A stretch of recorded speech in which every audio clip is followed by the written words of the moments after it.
Загар топлес. Плюсы и минусы.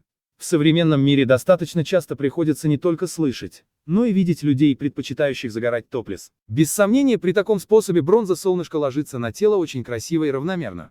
Многие говорят, что это очень вредно. Другие уверяют нас в пользе.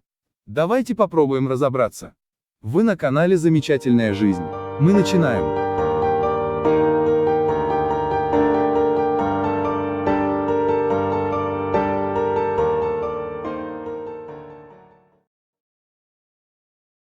Загорать топлес придумали французы. Они первыми сняли с женщины верхнюю часть купальника и сказали, что это здорово. Возможность такого способа принятия солнечных ванн в присутствии посторонних мужчин допускает большинство современных француженок. Причем мужики горячо поддерживают прекрасный пол в этом. Топлес в переводе с английского означает «обнаженный по пояс». С точки зрения эстетики, загар без верха, равномерно распределенный по всему телу, выглядит очень красиво и привлекательно, не говоря уже о гармонии. Но в то же время подобное увлечение и стремление к красоте ставит здоровье женщины под серьезную угрозу. Если вы хотите получить безупречный ровный загар и не навредить себе, вам необходимо придерживаться некоторых правил, которые вас обезопасят.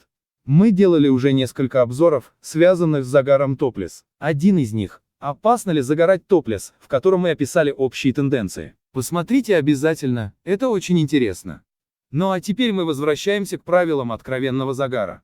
В первую очередь, загар топлес безвреден для девушек не старше 22 лет. Опять же, помните, что это не стопроцентная гарантия, и даже в более молодом возрасте все равно рекомендуется ложиться под солнце без верхней части купальника, только проконсультировавшись с маммологом или онкологом. Эти врачи – специалисты своего дела и максимально смогут уменьшить ваши риски.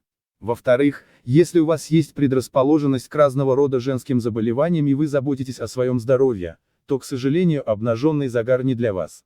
Без обид, просто поймите одну очень важную вещь. Ультрафиолетовые лучи могут оказывать очень вредное воздействие на кожу. А это дополнительный фактор, провоцирующий заболевания молочной железы. Так, солнечное излучение способно ухудшить течение болезни, перевести опухоль или уплотнение в злокачественное новообразование и даже разбудить в организме скрытые недуги. И это достаточно серьезно, поэтому отнеситесь к этому с большой ответственностью. Помимо прочего, воздействие солнечного света ускоряет процессы старения кожи, а злоупотребление солнцем приводит к истощению защитных механизмов организма. То есть, в погоне за красотой в виде ровного загара, вы эту красоту можете просто и быстро потерять. Вернуть ее уже вряд ли получится. Врачи не советуют отказываться от купального бюстгальтера, если он прикрывает выступающую над поверхностью кожи родинку темного цвета, тем более если это образование имеет неоднородную пигментацию или неровный контур. Лучи солнца могут с большой легкостью поспособствовать перевоплощению безобидной родинки в источник онкологического заболевания, поэтому со всем старанием постарайтесь ее от солнца спрятать. Солнце хоть с виду и доброе, но ультрафиолет, знаете ли. В общем, рисковать не надо. Продолжаем. В соответствии с третьей рекомендацией, активно загорать под безжалостным солнцем южных стран рекомендуется лишь жителям этих краев или же опытным любителям ровного загара. Их кожа более приспособлена к воздействию повышенных доз ультрафиолета, а вот новичкам к принятию солнечных ванн советуют подходить более осмотрительно. Шутки с солнечными лучами крайне опасны для неподготовленного организма, и строить из себя героев не самый лучший способ провести время. Также не стоит подвергать грудь солнечному воздействию во второй фазе менструального цикла. В этот период в структуре молочной железы возникают существенные изменения из-за гормональной перестройки организма, что может повлечь за собой достаточно серьезные последствия. Но советы на этом не заканчиваются, потому что здоровье и красота настолько трепетные понятия, что нужно подходить к вопросам загара с полной ответственностью. Вот вы решили загорать топлес. На что стоит обратить внимание?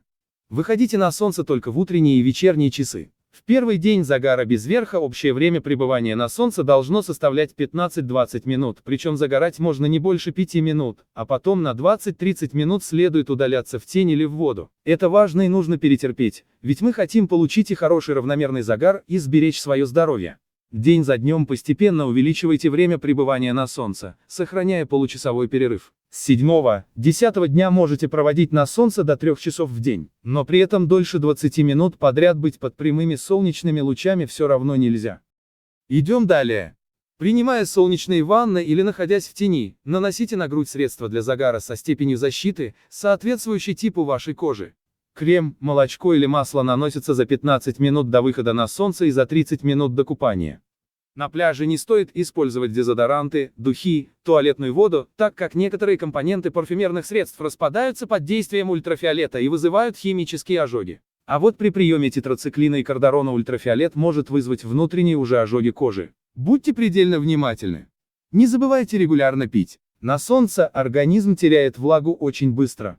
Теперь же давайте с вами поговорим о загаре топлес в солярии. Что ни говори, но искусственный загар удобен, ведь это загар под контролем. Вы можете строго контролировать время облучения и до минимума снизить риск солнечного ожога. Также можно выбрать удобный для себя график приема солнечных ванн, а чтобы получить красивый бронзовый загар потребуется гораздо меньше времени.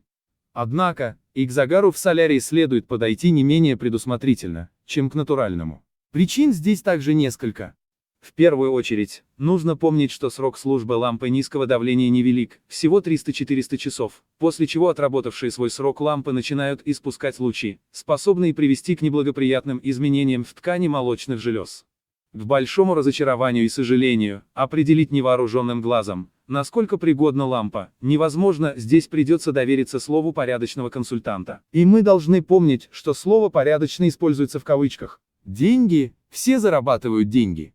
Также стоит более серьезно подойти к следующей рекомендации. Для защиты рекомендуется использовать специальные пластиковые конусообразные колпачки, наклейки на грудь и строго контролировать график загара. Про загар с имплантатом мы снимали обзор. Посмотрите его, там тоже много интересного. Ну а мы, подходя к заключению нашего выпуска, расскажем вам про ограничения, при которых загорать топлес нельзя ни в коем случае. Беременность. Одна или несколько пункций. Узловая форма мастопатии. Узловые образования или склонность к ним. Дорогие наши, любимые и драгоценные женщины, помните, что любой загар тускнеет через 2 недели, а неприятности со здоровьем могут беспокоить всю оставшуюся жизнь. Берегите себя, загорайте на здоровье. Спасибо большое за то, что досмотрели этот выпуск до конца. Благодаря тебе наш канал и развивается. Заходи почаще, смотри новые обзоры, оставляй комментарии и делись этой полезной информацией с друзьями и близкими. Ну а мы на этом не прощаемся. До скорых встреч!